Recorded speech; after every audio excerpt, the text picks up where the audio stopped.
Hello friends, नमस्कार। स्वागत है आप सबका मेरे इस नए ब्लॉग में। तो आप सब कैसे हैं? आई होप कि आप सब बहुत अच्छे होंगे और मैं भी बहुत अच्छी हूँ। सो गाइस, मेरा ये करवा चौथ का ब्लॉग है। मैं इसे नहीं पोस्ट कर पाई थी, सो गाइस इसे मैं अब पोस्ट कर रही हूँ। तो इसमें मैंने करवा चौथ के पूजा जो भी है सब डिटेल में इसमें डाली हूँ। सो गाइस, मैं सबसे पहले तो मैं 2 मिट्टी का करवा लेती हूँ। मेरे पास पीतल का भी करवा है, बट मेरा वो घर पे छूटा हुआ है। तो मैं यहाँ पे कानपुर में रहती हूँ, तो यहाँ पे मैं दोनों मिट्टी का करवा लेती हूँ। एक मायके का रहता है और एक ससुराल का रहता है, तो मैं दोनों करवा को मिट्टी का ही ले लेती हूँ यहाँ पे। तो एक करवा जो होता है मैं उसमें जल भरती हूँ, और दूसरा करवा जो होता है उसमें सास के लिए बायना निकलता है। तो दूसरे करवे में मैं यहाँ पे चूड़ा और मिठाई भरती हूँ। फिर उसके ऊपर से जो खाना बनाते हैं, जैसे पूड़ी हलवा जो भी बनाते हैं, तो मैं पूड़ी हलवा उसके ऊपर रख देती हूँ। दूसरा जो करवा रहता है उसमें मैं जल भर के उसके ऊपर चावल रख के उस पर दीप जलाते हैं। और फिर इधर मैं कलश की स्थापना करती हूँ। तो सबसे पहले तीनों चीज़ के नीचे अष्टदल कमल बनाती हूँ। अष्टदल कमल बनाने के बाद फिर मैं जो कलश रखती हूँ, कलश पर फिर कलश पे दिया जलाते हैं। कलश पे दिया जलाने के बाद तीनों चीज़ पे मैं दिया रख देती हूँ, दोनों पे, एक करवे पे और एक कलश पे। फिर उसके बाद पान लेती हूँ। पान में जो दक्षिणा वगैरह करके सब निकाला जाता है, तो पान पे दक्षिणा वगैरह करके निकाल देती हूँ। फिर भोलेनाथ, मैंने शिव परिवार का फ़ोटो रखा हुआ है, तो शिव परिवार के फ़ोटो पे मैं माला चढ़ाती हूँ। फिर उसके बाद करवा माता का तो मैं कैलेंडर लाती हूँ। फ़ोटो भी रखी हूँ, लेकिन फ़ोटो भी मेरा घर पे ही छूटा हुआ है, तो यहाँ पे मैं हर बार कैलेंडर ही ले लेती हूँ। तो कैलेंडर पे भी फूल माला मैं चढ़ा देती हूँ। और हाँ, एक बात मैं बताना भूल गई थी। वो जो कुश होते हैं, कुश साथ साथ एक एक करवे में 7 और दूसरे करवे में 7 साथ साथ करके लगा लेती हूँ। फिर उसके बाद एक थाली में सास के लिए साड़ी और श्रृंगार का सामान जो भी सास यूज़ करती हैं, तो मेरी सासू माँ जो भी यूज़ करती हैं, मैं वो सब चीज़ों को ले लेती हूँ।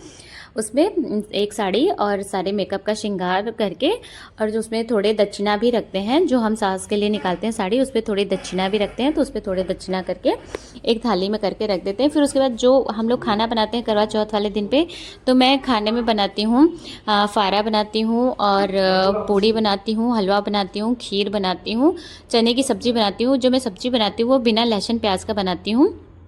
तो सारे चीज़ को ले करके सब मैं सारे खाना में तुलसी की पत्ती भी डाल देती हूँ।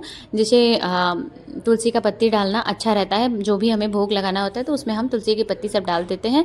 फिर इधर मैं अपना करवा चौथ का थाली भी सजा के रख लेती हूँ। उसमें थोड़े फूल वूल डाल करके और लोटे में जल भर के छन्नी सब रख करके करवा चौथ का थाली भी सजा लेती हूँ। फिर उसके बाद मैं सारी चीज़ों को विधि विधान से पूजा करके, जैसे धूप बत्ती ये मैं लगाना भूल चुकी थी। और हाँ गाइज़, आप लोग एक चीज़ ज़रूर कमेंट करेंगे कि मैं सर पे पल्लू नहीं रखी थी। तो गाइज़, मेरी साड़ी जो है थोड़ी हैवी थी, तो मैं पल्लू रख रही थी, बट मेरे सिर से नीचे गिर जा रहा था, तो उसके लिए सॉरी। और फिर उसके बाद मैं सब चीज़ को चढ़ा करके, सब भोग दक्षिणा सब चढ़ा करके, फिर इधर धूप दीप करती हूँ। सबसे पहले मैं धूप लगाती हूँ। तो धूप दीप लगाने के बाद फिर मुझे पाठ करना है। फिर मैं पाठ करूँगी यहाँ पे, मैं करवा माता का जितना भी सब पाठ है पाठ करूँगी। और हाँ, एक चीज़ गाइस, मतलब रात में कितने लोग, जब मतलब चांद जब निकलता है, तो चांद को अर्घ देने के लिए आप लोग करवा को ही लेकर जाते हो या लोटे से ही अर्घ दे देते हो, ये भी मुझे बताइएगा। मैं कंफर्म नहीं हूँ। मैं तो करवा को ही लेके जाती हूँ, जिस करवे में जल भरी रहती हूँ उसी करवा को लेके जाती हूँ, उसी करवे से चांद को अर्घ देती हूँ। और जो लोटे में पानी भर के लेके जाती हूँ, उससे मैं खुद पीती हूँ पानी, जो पतिदेव पिलाते हैं। फिर उसके बाद मेरा यहाँ पे कथा जो है वो ख़त्म हो चुका था। कथा ख़त्म करने के बाद फिर इधर मैं सबसे पहले गणेश जी की आरती करती हूँ, फिर भोलेनाथ की आरती करती हूँ, उसके बाद करवा माता की आरती करती हूँ, तीनों लोग की आरती करती हूँ।